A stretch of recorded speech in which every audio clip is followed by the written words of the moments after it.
صل على محمد ما شاء الله لا حول ولا قوة إلا بالله العلي العظيم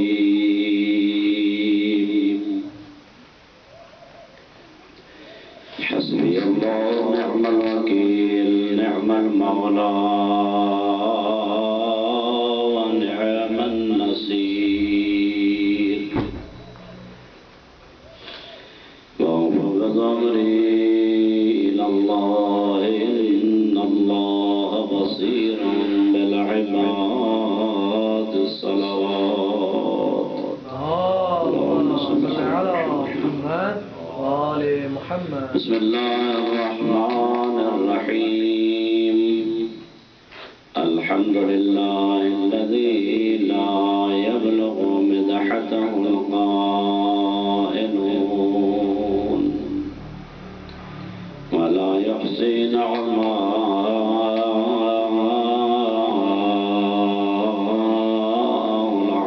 العادون ولا يؤدي حقه المجتهدون الذي لا يدركه بعد الهمم ولا يناله صلفقا والصلاة والسلام على العبد المؤيد والرسول المصدق المصطفى الأمجد المحمود الأحمد محبوب إله العالمين أبي القاسم المصطفى محمد اللهم صل على محمد والصلاة والسلام على آله الطيبين الطاهرين المعصومين الذين أذهب الله عنهم الرجس وطهرهم تطهيرا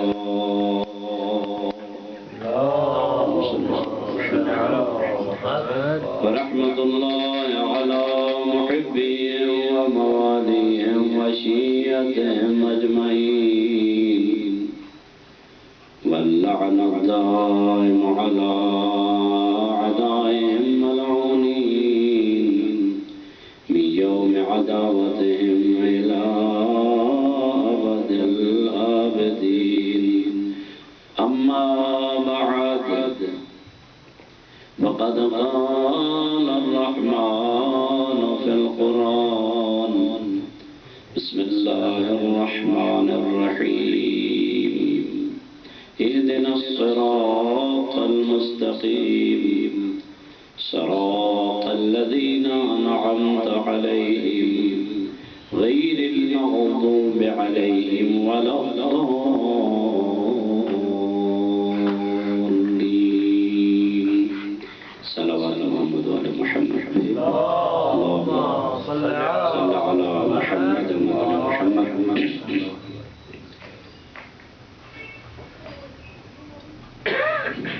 سید نے بہت ہی اچھے انداز میں ناصرین حق کا تذکرہ فرمایا. میں تھوڑا سا اسی انعمت علیہم کے مصداق شیخ مفید علیہ الرحمہ کا وہ مرثیہ جو امام زمانہ نے ان کی مزار مقدس پہ کندہ فرمایا تو وہ دو تین اشعار ہیں عربی کے. اگر آپ سماعت کے لیے تیار ہیں تو آواز بلند صلوات پڑھیں. اللہم صل علی محمد وآل محمد. یقیناً یہ جس طرح ان اللہ لا یضیع اجر المحسنین، جس طرح اللہ کسی کے اجر کو ضائع نہیں کرتا اور اللہ ہر انسان کی نیکی کا قدردان ہے. مشکور شاکر مشکور قدردان ہے، چونکہ مظاہر صفات الہیہ ہیں ہمارے چہاردہ معصومین، اس لیے وہ بھی اپنے مکتب اور اپنے مذہب کے کارکن افراد کے شاکر اور قدردان ہیں۔ جس طرح کہ امام علی بن موسیٰ رضا علیہ السلام نے ابا صلت حربی کو فرمایا تھا، رحم اللہ عبدا احیا امرنا، اے ابا صلت اللہ رحم کرے اس آدمی پہ کہ جو ہمارے امر کو زندگی عطا کرتا ہے، جو ہمارے امر کو زندہ کرتا ہے۔ تو ابا صلت نے پوچھا، یا ابن رسول اللہ کیف یحیی امرکم، تمہارے امر کو کیسے زندہ کرے، آپ کے امر کی حیات کیا ہے؟ تو امام علیہ السلام نے فرمایا، یتعلم علومنا ویعلمها الناس، وہ ہمارے اہل بیت کے علوم کو حاصل کرے، ویعلمها الناس، اور وہی علوم پھر لوگوں تک پہنچائے، یہ ہمارے امر کا احیاء ہے۔ پھر امام فرماتے ہیں، لو ان الناس علموا محاسن کلامنا، اگر لوگ ہمارے کلام کی خوبصورتی اور چاشنی اور شیرینی کو اگر درک کر لیں، لاتبعونا، تو لوگ سر سے پاؤں تک سراپا ہمارے تابع فرمان ہو جائیں گے۔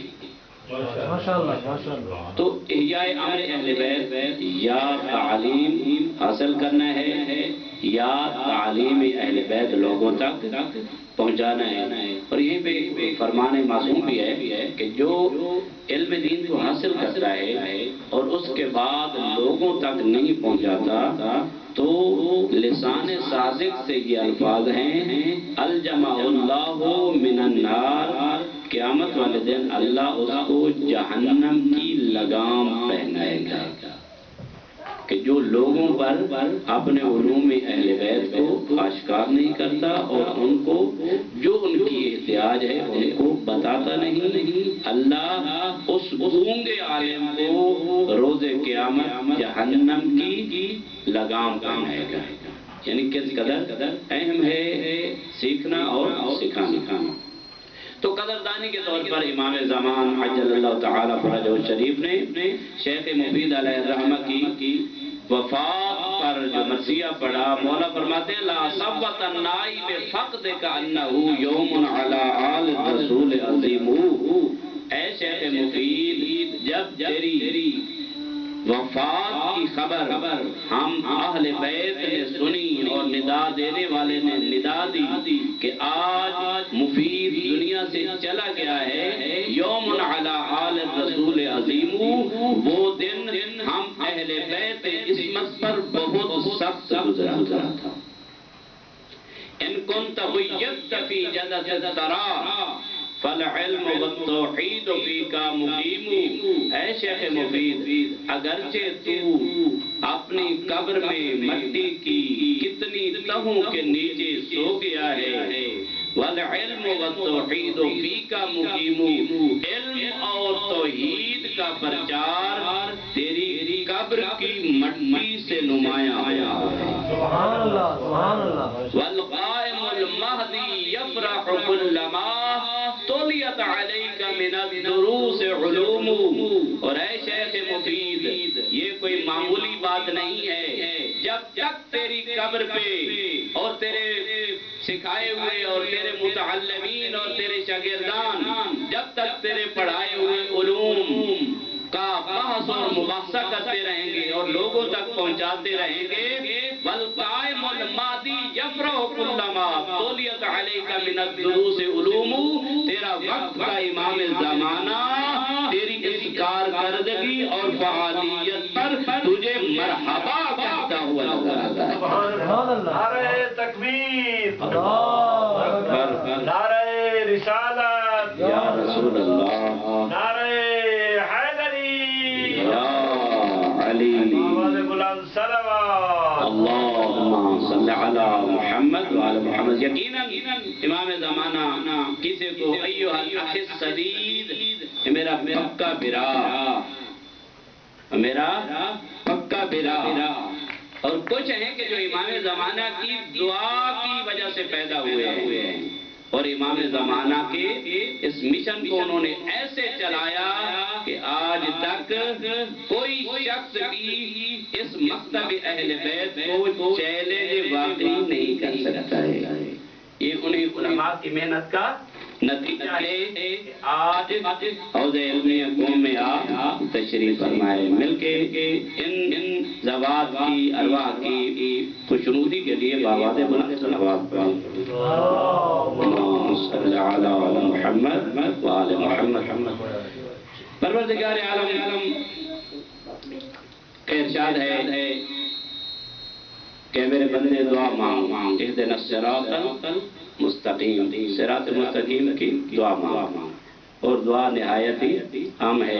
کل بھی میں نے عرض کیا تھا کہ جو اتباع پروردگار کرتا ہے اور اتباع رسول کرتا ہے، وہی شخص جو ہے ان کے ساتھ ہے کہ جن پر اللہ نے انعام فرمایا ہے. اور انعام کا مورد یہ عموم رکھتا ہے، اللہ نے کسی کو مختص نہیں کیا. اور ان منعم علیہم کے بارے میں یہ بھی روایات میں ہے کہ یہ تشکیکی بھی ہے، فقط منحصر بے فرد نہیں ہے، بلکہ کائنات میں قیامت تک آنے والے افراد منعم علیہم کے مصادیق بنتے رہیں گے.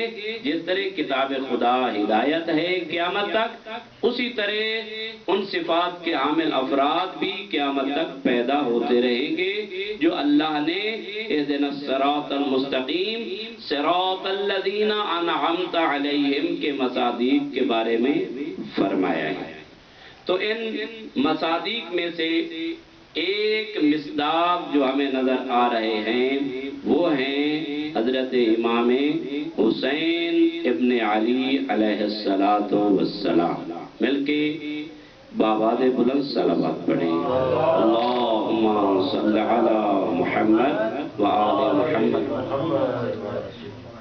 کہتے ہیں کہ یقیناً ایسا ہی ہے، محاورہ بھی ہے، اور قرآن کریم کی آیت بھی یہ کہتی ہے وَالْبَلَدُ الطَّيِّبُ يَخْرُجُ نَبَاتُهُ بِإِذْنِ رَبِّهِ وَالَّذِي خَبُثَ لَا يَخْرُجُ إِلَّا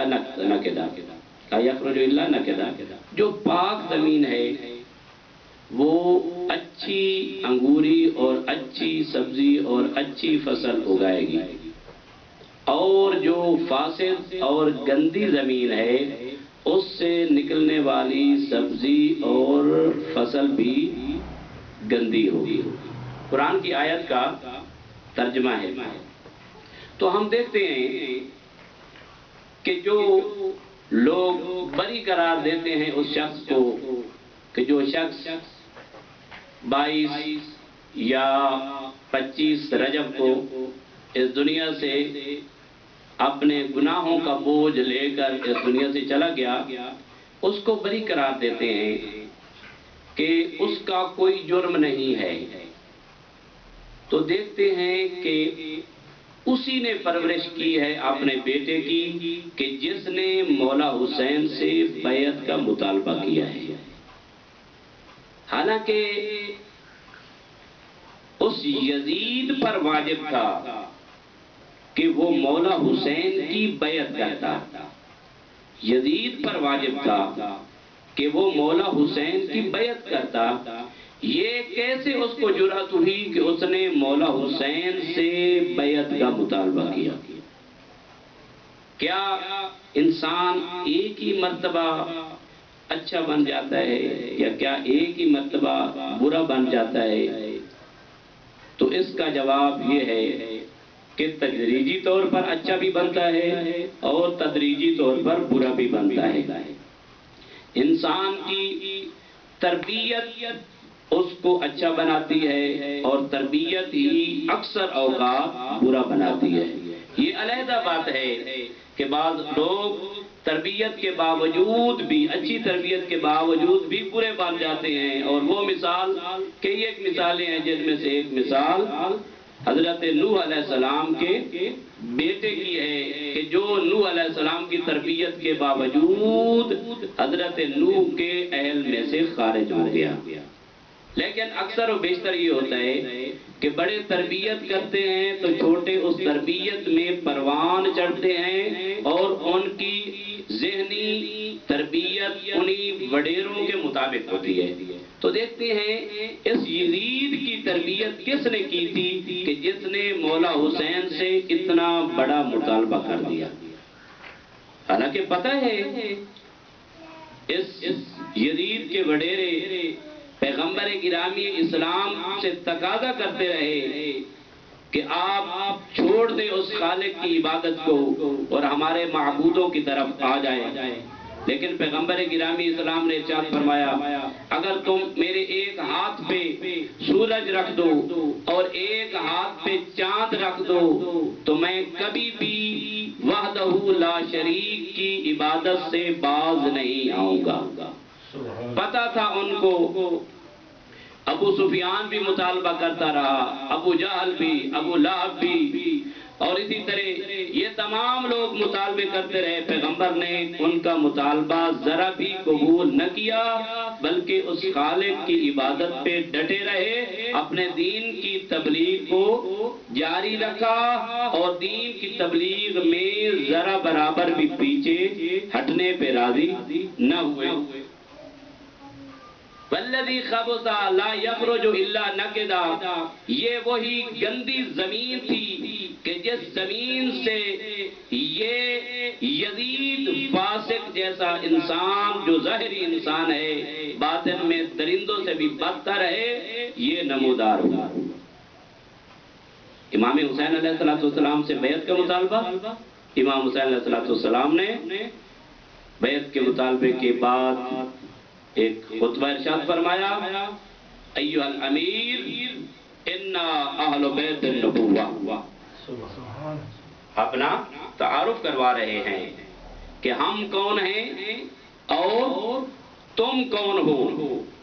انا اہل بیت النبوہ، ہم اہل بیت نبوت ہیں، فقط یہ نہیں کہہ رہے انی انا اہل بیت النبوہ ومعدن الرسالہ ومحبت الوحی والرحمہ، ہم ہی ہیں، معدن رسالت ہے، رسالت کی کان ہیں ہم، رسالت ہمارے گھرانے میں ہے، محمد مصطفیٰ ہمارا نانا ہے، میرا بابا ہے اور ہمارے جد ہیں محمد مصطفیٰ، وہی اللہ کے نبی ہے، اللہ نے ان کو قرآن عطا فرمایا، انہی کے پاس اللہ تعالیٰ جبریل کو نازل کرتا تھا، ہم وہ گھرانہ ہیں، محبت الوحی والرحمہ، اللہ کی رحمت کے فرشتوں کا نزول ہمارے گھر میں ہوتا ہے۔ سبحان اللہ، بنا فتح اللہ و بنا یختم، اللہ نے ہمارے ذریعہ ہی اپنی نعمتوں کی ابتدا کی ہے اور ہمارے ذریعے ہی اپنی نعمتوں کی انتہا کرے۔ سبحان اللہ، صراط الذین انعمت علیہم، کون ہیں وہ لوگ کہ جو انعمت علیہم کے مصادیق ہیں؟ مولا حسین فرما رہے ہیں بنا فتح اللہ، اللہ نے ہمارے سے نعمتوں کی ابتدا کی ہے، وبنا یختم، اور ہم ہی سے اپنی نعمتوں کی انتہا کریں۔ پیغمبر خاتم کا وجود اس کائنات میں افضل ترین وجود ہے اور اسی کائنات کا جو اختتام ہوگا تو اسی محمد مصطفیٰ کے ہم نام فرزند پہ ہوگا کہ جس کے ہم سب منتظر ہیں۔ سبحان اللہ، بار محمد وآل محمد صلوات اللہم صلی علی محمد وآل محمد۔ روز جمعہ کی مناسبت بھی ہے کہ روز جمعہ میں مستحب ہے 100 مرتبہ صلوات پڑھنا، جس نے پڑھی ہے اب تک وہ تو ٹھیک ہے، جس نے نہیں پڑھی وہ شام تک اس کو لیے گنجائش ہے کہ وہ اس ورد کو پڑھ سکتا ہے، 100 مرتبہ صلوات۔ اور یہی دن جس طرح کہ آغا سید نے فرمایا مولا کے ظہور کا دن بھی ہے، تو مولا کے ظہور کے بارے میں ایک مجھے حدیث یاد آ گئی کہ روایات میں وارد ہوتا ہے کہ معصوم فرماتے ہیں اذا قام قائمنا، جب ہمارا قائم آئے گا، قیام کرے گا، وضع یدہ علی رؤوس العباد، اپنا ہاتھ بندوں کے سروں پہ رکھے گا، فجمعت عقولهم وکاملت احلامهم، ان کی عقلیں جمع ہو جائیں گی اور ان کی خیرت جو ہے وہ مکمل ہو جائے گی، اور تمہیں اس وقت سب بہترین اور خیرت مند انسان نظر آئیں گے۔ اور جب امام زمان اجل اللہ تعالیٰ فرجہ تشریف لائیں گے، اس وقت علم کے 2 دروازے کھلے ہوں گے امام کے دور تک، یعنی ظہور سے پہلے تک 25 علم کے دروازے امام کے ظہور کے ساتھ کھل جائیں گے۔ اور ابھی تک تو علم نے ترقی کرنی ہے، سائنس نے ترقی کرنی ہے، فقط ہم اس موبائل کو دیکھتے ہیں کہ یہ موبائل، یہ لیپ ٹاپ ہے، یہ ترقی کی مدد نہیں، یہ تو نہایت کم، اس سے زیادہ ترقی ہو چکی ہے، اور اس سے زیادہ اور ترقی ہونا ہے کہ جس وقت امام تشریف لائیں گے 2 حرف علم کے ترقی کریں گے، اس کے بعد 25 حرف علم کے ترقی مزید کریں گے۔ اور روایات میں ملتا ہے جب ایک انسان چاہے گا اپنے امام سے ملاقات کرنا تو وہ اپنا ہاتھ بلند کرے گا اور امام سے اسی وقت گفتگو کرے گا۔ سبحان اللہ، اس قدر بلکہ اس سے بھی زیادہ ترقی ہو جائے گی۔ امام زمان اجل اللہ تعالیٰ فرجہ شریف اس نعمت منعم علیہم کے مصادیق میں سے ایک مصداق ہے کہ جس کے بارے میں امام علیہ السلام اشارہ کر رہے ہیں کہ بنا فتح اللہ و بنا یختم، امام نے اپنا حسب و نسب بیان کر دیا اس ملعون کے سامنے کہ جو اس یزید کا کارندہ تھا، اور امام علیہ السلام سے اس نے بیعت کا مطالبہ کیا۔ اور کتنا عظیم ہے ہمارا حسین کہ جس کا اتنا عظیم حسب و نسب ہے کہ جس کے بارے میں قرآن مجید ارشاد فرماتا ہے الم تر کیف ضرب اللہ مثلا کلمۃ طیبۃ کشجرۃ طیبۃ اصلها ثابت وفرعها في السماء تؤتي اکلها كل حين باذن ربها ويضرب الله الامثال للناس لعلهم يتذكرون۔ کیا تم نے نہیں دیکھا کہ اللہ نے کلمہ طیبہ کی مثال دی ہے، شجرہ طیبہ کی، جس طرح کہ اللہ کا یہ اس قرآن میں یہ یعنی بیان کرنے کا طرز ہے کہ جو معقولات ہیں ان کو محسوسات بنا کر اللہ ہمارے سامنے بیان کرتا ہے، کیونکہ ہم محسوسات کو زیادہ درک کر سکتے ہیں۔ ضرب اللہ کلمۃ طیبۃ کشجرۃ طیبہ، اللہ نے کلمہ طیبہ کی مثال دی جس طرح شجرہ طیبہ۔ ہم نہ سمجھ سکتے کلمہ طیبہ کیا ہے، وہ ہے شجرہ طیبہ کی طرح۔ اب شجرہ طیبہ کیا ہے؟ اصلها، اس کی ڈیفینیشن، اس کی تعریف کیا ہے؟ اصلها ثابت وفرعها فی السماء، اس کی اصل تحت الثری میں ہے اور اس کی فر اور اس کی شاخیں عرش اولی پہ ہیں۔ تؤتی اکلها کل حین، وہ اپنے درخت سے پھل ہر وقت دیتا ہے، باذن ربها، اپنے پروردگار کے اذن سے۔ سبحان اللہ، سبحان۔ مفسرین فرماتے ہیں کہ کلمہ طیب جو عموم پر دلالت کر رہا ہے تو وہ کلمہ بنیادی اعتبار سے ہر وہ چیز جو اچھی ہو، محبوب الہی ہو، وہی کلمہ طیبہ ہے، اور ہر وہ چیز جو انسان کے لیے فائدے کا باعث ہے اور انسان اس سے استفادہ کر سکتا ہے وہ کلمہ طیبہ ہے۔ جب مفسرین نے روایات بیان کی تو روایت میں یہ بیان کرتے ہیں کہ پیغمبر خاتم ارشاد فرماتے ہیں وہ شجرہ طیبہ میں محمد مصطفیٰ ہوں کہ جس کی جڑیں تحت الثری میں ہیں اور اس کی شاخیں عرش اولی پہ ہیں۔ شاخیں کون ہیں؟ وہ ہیں ایک طرف سے علی نظر آتے ہیں، دوسری طرف سے حسن نظر آتے ہیں، تیسری طرف سے حسین نظر آتے ہیں، چوتھی طرف جناب بطول نظر آتی ہیں، اور اس کی شاخیں عرش اولی پہ پھیلی ہوئی ہیں۔ اس درخت کے پتے فرماتے ہیں کہ ہمارے ماننے والے، ہمارے محب محب اور ہمارے شیعہ ہیں کہ جب کوئی محب ہمارا اس دنیا سے جاتا ہے ہمارے اس درخت کا ایک پتا زمین پہ آ جاتا ہے اور ہم غمگین ہو جاتے ہیں۔ فرماتے ہیں وہ درخت کے پتے ہمارے شیعہ اور ہمارے ماننے والے ہیں۔ اس کا مطلب یہ ہے کہ اگر درخت کے پتے وہ شیعہ ہیں تو ان کا تعلق ان ٹہنیوں کے ساتھ اور ان شاخوں کے ساتھ اور اس تنے کے ساتھ اور ان جڑوں کے ساتھ ضرور ہے۔ تو اس لیے ارشاد فرماتے ہیں کہ وہ جو شیعہ ہوتے ہیں ان میں ہمارا کردار نظر آتا ہے۔ جو شیعہ ہوتے ہیں ان میں ہمارا کردار نظر آتا ہے، ان کی کلام سے ہم سمجھے جاتے ہیں، یعنی ان کی کلام کیسی ہے، ان کا کردار کیسا ہے، ان کے اعمال کیسے ہیں، ان کے طور و اطوار کیسے ہیں، ان کی تربیت کیسی ہے۔ تو اس کا لازمہ، اس ایوارڈ کا لازمہ یہ ہے کہ اگر ہم اس درخت کے پتے ہیں تو یقیناً ہمیں بھی اس درخت کے ساتھ چمٹ کر رہنا ہوگا، سبحان اللہ سبحان اللہ، اس درخت سے چمٹ کر رہنا ہوگا۔ امام فرماتے ہیں کہ ہم اہل بیت نبوت ہیں، ہم معدن رسالت ہیں اور ہمارا شجرہ طیبہ ہے۔ آپ میں بتاتا ہوں کہ جس نے مجھ سے بیعت کا مطالبہ کیا ہے وہ کون ہے؟ یزید رجل شارب الخمر وقاتل النفس المحترمہ۔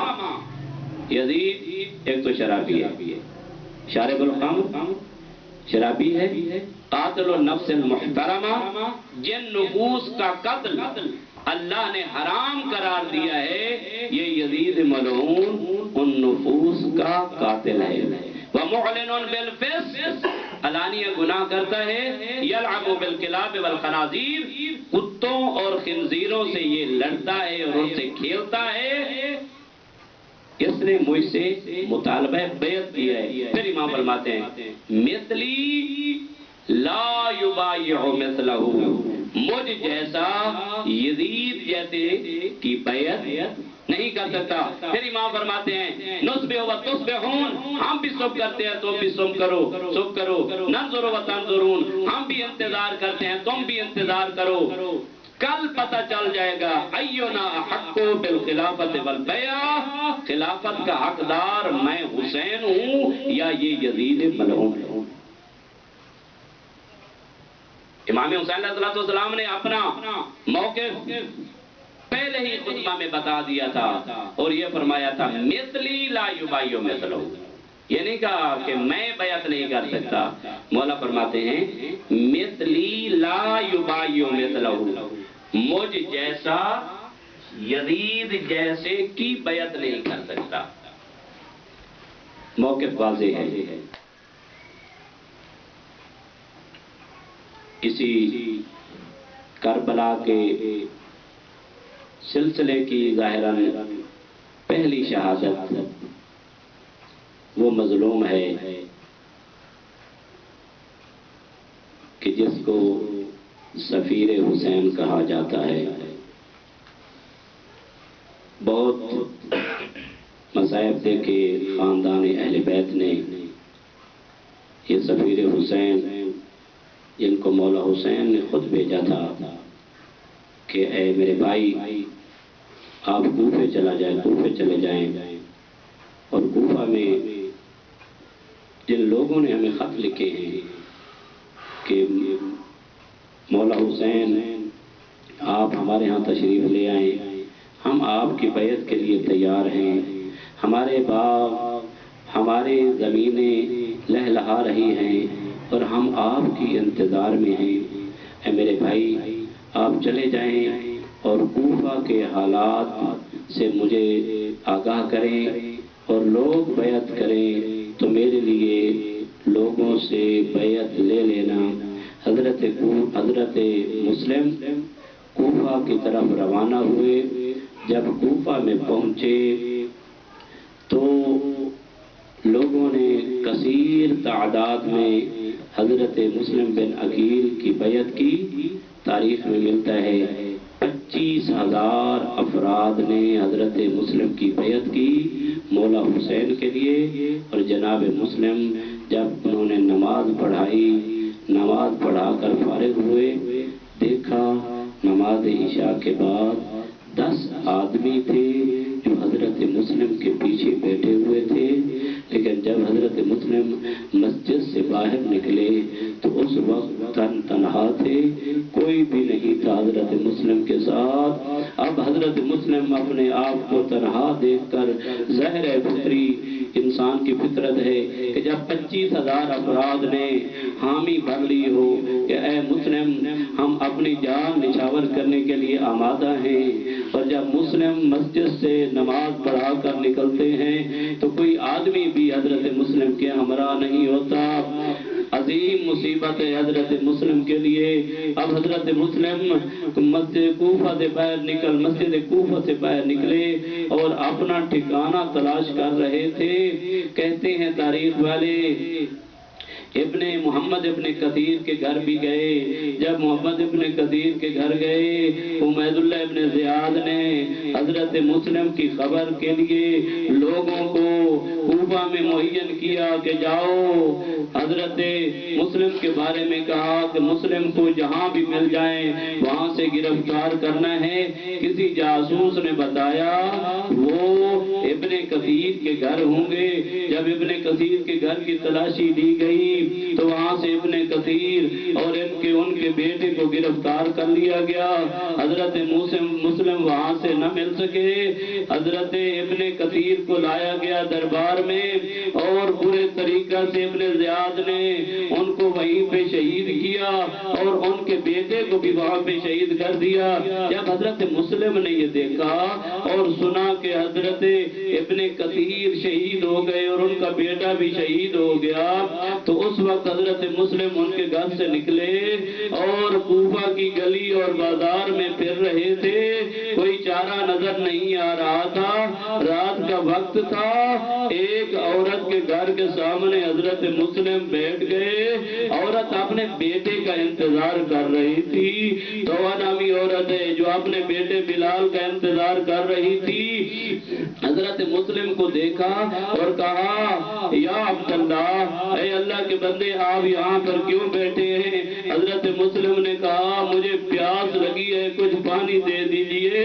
جب بی بی نے پانی دیا، پانی پینے کے بعد حضرت مسلم وہیں پہ بیٹھے رہے۔ عورت اندر چلی گئی، پھر عورت باہر دیکھنے لگی اپنے بیٹے کو، تو دیکھا کہ مسلم وہیں پہ بیٹھے ہیں۔ کہا اے عبد خدا چلے جاؤ یہاں سے، کب سے آپ یہاں بیٹھے ہیں؟ ایک نامحرم مرد کا یہاں پہ بیٹھنا اچھا نہیں ہے۔ تو حضرت مسلم خاموش رہے، جب دوسری بار کہا خاموش رہے، جب تیسری بار کہا تو مسلم نے کہا اے اللہ کی کنیز میرا کوئی گھر ہو تو میں اپنے گھر جاؤں۔ پوچھنے لگی اے اللہ کے بندے تم کون ہو؟ حضرت مسلم نے کہا تم جانتی ہو علی ابن ابی طالب کو؟ کہتی ہے میں تو ان کی کنیز ہوں، میں ان کی شیعہ ہوں۔ تو کہتے ہیں میں علی ابن ابی طالب کا بھتیجا ہوں، عقیل کا بیٹا مسلم ہوں، میں سفیر حسین ہوں۔ ان لوگوں نے میری بیعت کی لیکن میری بیعت کو توڑ دیا اور میرا ساتھ چھوڑ گئے۔ اب میرے پاس کوئی چارہ کار نہیں ہے۔ تو اس اللہ کی کنیز نے کہا اے مسلم جلدی کرو میرے گھر میں آ جاؤ، میں آپ کو کھانا بھی دیتی ہوں، آپ کو پانی بھی پلاتی ہوں، آپ کے لیے بستر بھی بچھاتی ہوں۔ حضرت مسلم اس عورت کے گھر میں گئے۔ یہ عورت کیا کرنے لگی؟ ایک بہترین بستر بچھایا، حضرت مسلم کے لیے کھانا تیار کرنے لگی، حضرت مسلم کی خدمت کرنے لگی۔ اتنے میں دیکھتی ہے کہ اس کا بیٹا آ گیا۔ اس نے دیکھا کہ میری ماں کیا کر رہی ہے، پوچھا ماں سے، نہ بتانے والی ماں، لیکن اس نے بتایا کہ کسی کو بتانا نہیں، ہمارے گھر میں اہل بیت کا ایک فرد مہمان آیا ہے، کسی کو بتانا نہیں ہے، اور خصوصاً عبید اللہ ابن زیاد کو نہیں بتانا۔ لیکن اے دادارو جب اس ملعون کو پتہ چلا تو اس نے جا کر شکایت کی کہ ہمارے گھر میں حضرت مسلم ہیں۔ دادارو اس ملعون نے 70 یا 72 آدمی گھوڑوں سمیت حضرت حضرت مسلم کے مقابلے کے لیے بھیجے اور گرفتار کرنے کے لیے بھیجے۔ حضرت مسلم نے دیکھا اب اگر میں اس اللہ کی کنیز کے گھر میں بیٹھا رہتا ہوں اور باہر نہیں جاتا تو اس کے گھر کی حرمت پامال ہوگی۔ اہل بیت کے گھرانے کا فرد تھا، مولا حسین نہیں چاہتے تھے بیت اللہ کی حرمت پامال ہو، حضرت مسلم نہیں چاہتے کہ شیعہ اہل بیت کے گھر کی حرمت پامال ہو۔ حضرت مسلم نے جب یہ سنا کہ گھوڑوں کے ٹاپوں کی آواز آ رہی ہے تو اپنی شمشیر سنبھالی، اپنا جنگی لباس سنبھالا اور باہر تشریف لے گئے۔ حضرت مسلم کوئی عام فرد نہیں تھے، اہل بیت کے گھرانے کے جنگجو فرد تھے۔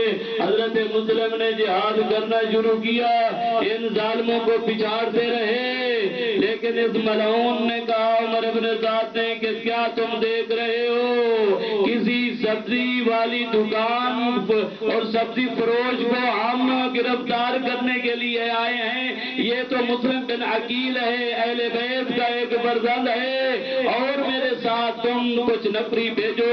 اس ملعون نے اور تقریباً 500 کے قریب گھوڑے سوار بھیجے، 500 جنگجو اور تنہا مسلم ہے، ان کے ساتھ لڑتے رہے مسلم۔ لیکن ایک وقت ایسا آیا ان ملعونوں نے حضرت مسلم کو دھوکہ کے ساتھ ایک گڑھے میں حضرت مسلم گر گئے، وہیں سے گرفتار کیا، گرفتار کر کے لے گئے دربار میں۔ دربار میں جب گئے تو مسلم نے سلام نہیں کیا، تو اس ملعون نے کہا تو نے مجھے سلام کیوں نہیں کیا، میں تو تیرا امیر ہوں۔ حضرت مسلم نے فرمایا امیری حسین نعم الامیر، میرا امیر سوائے حسین ابن علی کے کوئی نہیں ہے۔ عزادارو حضرت مسلم تنہا، سارا کوفہ دشمن، دربار دشمن، بازار دشمن۔ حضرت مسلم کی کیا کیفیت ہے، زخموں سے چور چور ہے، لب پھٹے ہوئے ہے، دانتوں سے خون جاری ہے۔ عزادارو مسلم نے کہا ذرا مجھے پانی دلا دو، مجھے بہت پیاس لگی ہے۔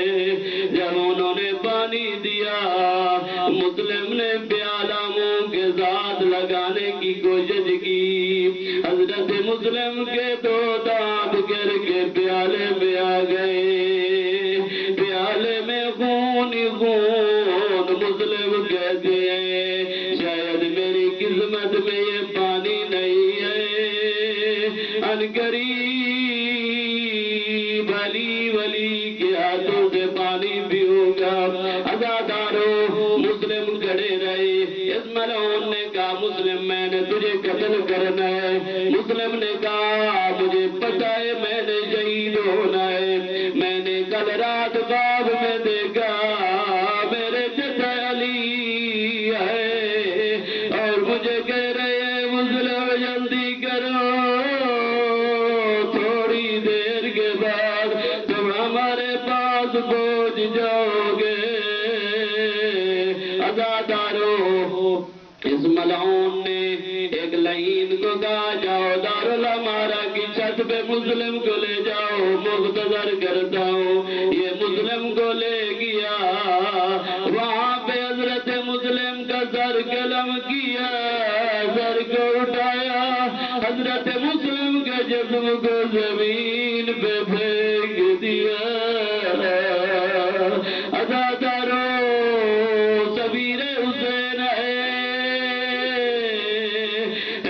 سر تو ملعون کے ہاتھ میں ہے، حضرت مسلم کا جسم کوفہ کی زمین پہ پڑا ہوا ہے۔ کیا تھا حضرت مسلم نے وصیت کی تھی اور میرے مرنے کے بعد میری لاش کا دفن کر دینا۔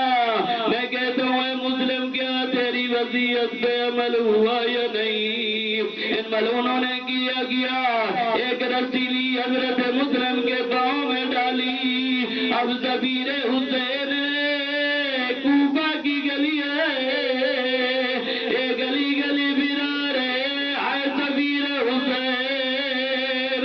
جب امام حسین پہنچے پر مسلم کی قتل کی خبر سنی، بی بی سے کہا ہے میری بہن زینب جلدی کرو مسلم کی بچی مجھے دے دو۔